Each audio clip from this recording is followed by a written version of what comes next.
Good morning, Willow class. Okay, so welcome back to Wednesday's English lesson. So today we are going to be re-looking at a formal letter.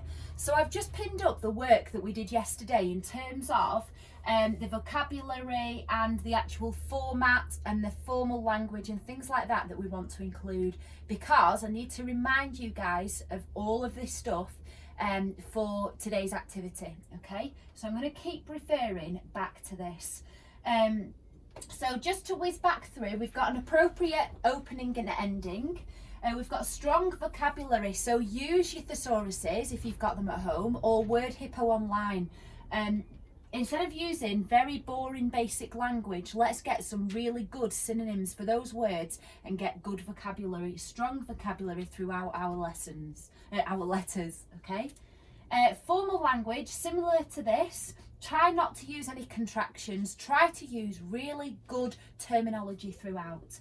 Your letter needs to be clear and concise, and it also needs to address the reader. So although you're not going to use it all the way through, you're not going to say, Mrs. Ramsbottom, I understand that, and thank you, Mrs. Ramsbottom, but however, you are going to use it throughout, okay? So make sure you guys do that. So today, let me just get rid of that. We are going to have a look at an actual plan for our letter. So similar to how we did our informal letter plan, we're going to do that again today, but I've got some starters here for you, okay? So we know that this start of it, we need the address, but then we also need the date and dear. Now, because this is dear, we know who we are writing to because she is written to us first, okay? We are the zookeeper, don't forget. So she's written to us, so I am now going to address her as Dear Mrs. Ramsbottom. That means that when we whiz to our ending, it ends with yours sincerely, okay? Because we know now who we are writing to. Yours sincerely, and whatever name for the zookeeper. So Alan Smith,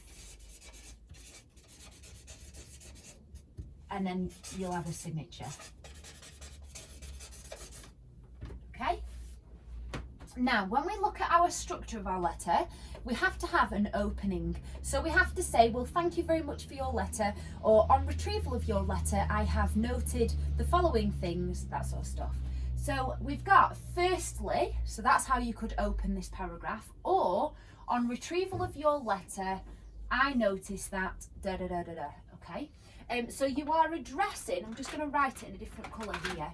You are addressing that you have listened and you've read to the letter and you've listened to the complaints, okay?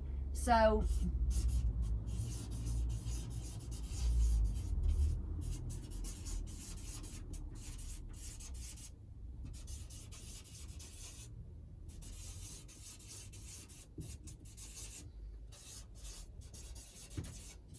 in this paragraph, though, don't start saying, yeah, I've read your letter, and then upon conversation with my colleagues, we have decided to take the following steps. That's not what you're going to do in here, okay? That's what you're going to do here, okay? Then, I agree with yourself, Mrs. Ramsbottom, however. So that's an opening here. So look back at your informal letter from Mrs. Ramsbottom, and what questions did she ask? What things did she want to know? How angry was she? All that kind of stuff. So I agree with yourself, Mrs. Ramsbottom. However, and then say what things you have in place. So what does the zoo already do to avoid this?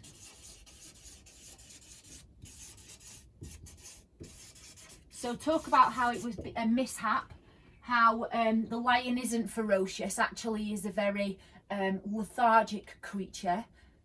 Talk about all that kind of stuff, okay?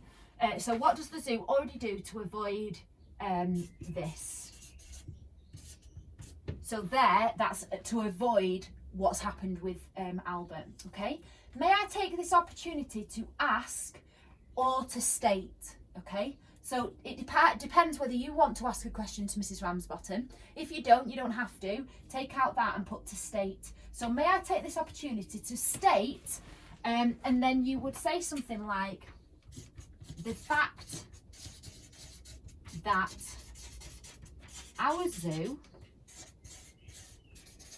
is full of lethargic, loving creatures who are just protecting themselves.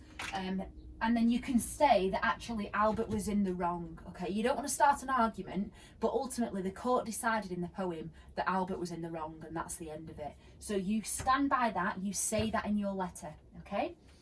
Then, as an ending, we need to summarise things because we don't want it to carry on back and forth as an argument, okay? We want this letter to be final. We already do this. The fact that Wallace did that to Albert was Albert's fault, end of. Here, to summarise, or finally, or you could start with on a final note, and then tell me what are you going to do about it. So what is the zoo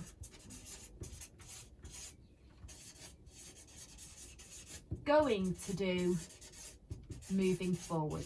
You know, are they going to make sure that children are always accompanied by an adult?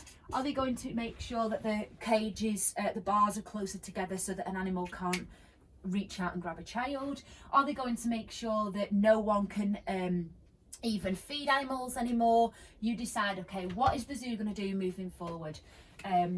Question mark, sorry.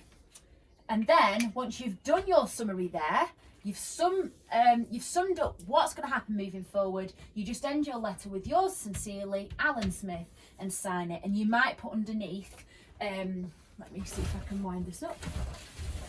You might just state that who he is. So Blackpool Zoo owner or Blackpool zookeeper, something like that.